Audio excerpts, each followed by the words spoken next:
Lost love. These things happened to me nearly 10 years ago. I lived in a city, but the city was hot in summer. I wanted to see the country. I wanted to walk in the woods and see green trees. I had a little red car, and I had a map too.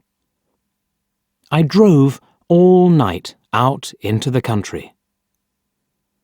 I was happy in my car.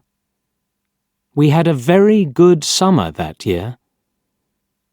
The country was very pretty in the early morning. The sun was hot, and the sky was blue.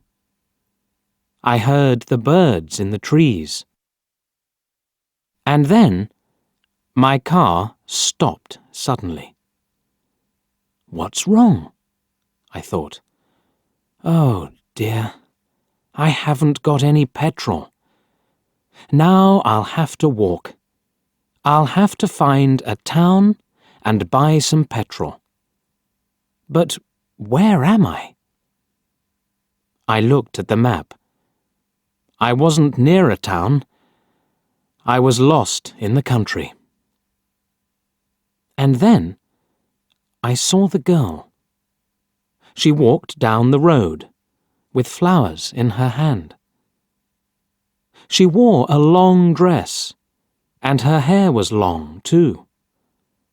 It was long and black, and it shone in the sun. She was very pretty. I wanted to speak to her, so I got out of the car. "Hello," I said. "I'm lost. Where am I?" She looked afraid, so I spoke quietly. "I haven't got any petrol," I said. "Where can I find some?" Her blue eyes looked at me, and she smiled. She's a very pretty girl, I thought. "I do not know," she said. "Come with me to the village.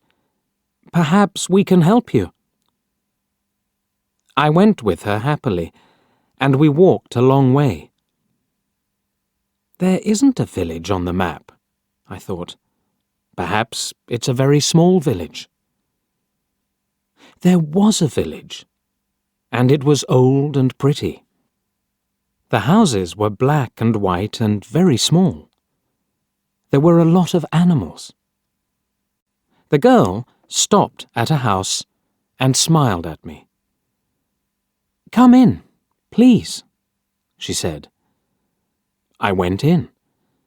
The house was very clean, but it was strange too. There was a fire and some food above it. I felt hungry then. That's strange, I thought. They cook their food over a wood fire. Perhaps they have no money. I met her father and mother, and I liked them. They were nice people, but their clothes were strange. "Sit down," said the old man. "Are you thirsty after your walk?" He gave me a drink, and I said, "Thank you." But the drink was strange too. It was dark brown and very strong. I didn't understand, but I was happy there. I asked about petrol, but the old man didn't understand. "Petrol?" he asked. "What is that?" This is strange, I thought. Then I asked, "Do you walk everywhere?" The old man smiled. "Oh, no. We use horses," he said. Horses, I thought. Horses are very slow. Why don't they have cars? But I didn't say that to the old man. I felt happy there. I stayed all day, and I ate dinner with them that evening. Then the girl and I went out into the garden. The girl's name was Mary. "This is nice," she said. "We like having visitors. We do not see many people here." We spoke happily. She was very beautiful. But after a time, she began to talk quietly, and her face was sad. "Why are you sad?" I asked her. "I cannot tell you," she said. "You are only a visitor here. We have to say goodbye tonight. You have to go now." I didn't understand. I loved her, I knew that, and I wanted to help her. Why did I have to go? But Mary said again, in a sad voice, "You have to go.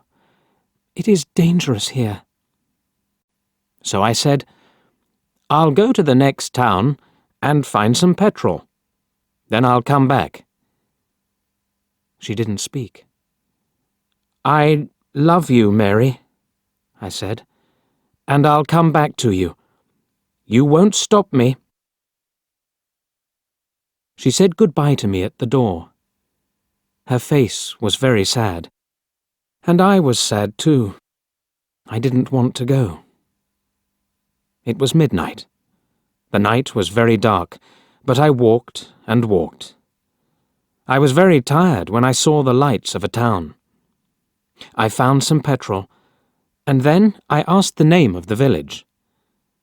But the man at the garage gave me a strange look. "What village?" he asked. I told him about the village. I told him about the old houses and the people with strange clothes. Again, he gave me a strange look. He thought, and then he said, "There was a village there, but it isn't there now. There are stories about it. Strange stories." "What do people say about it?" I asked. He didn't want to tell me, but then he said, "There was a big fire in the village. Everybody died.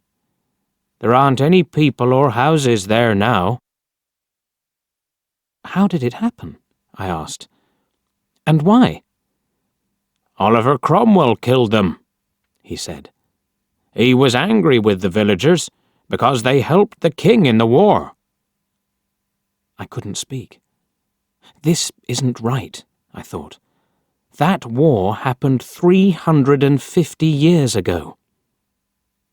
Then I remembered the strange clothes, the long hair, the food over the fire, and the old houses.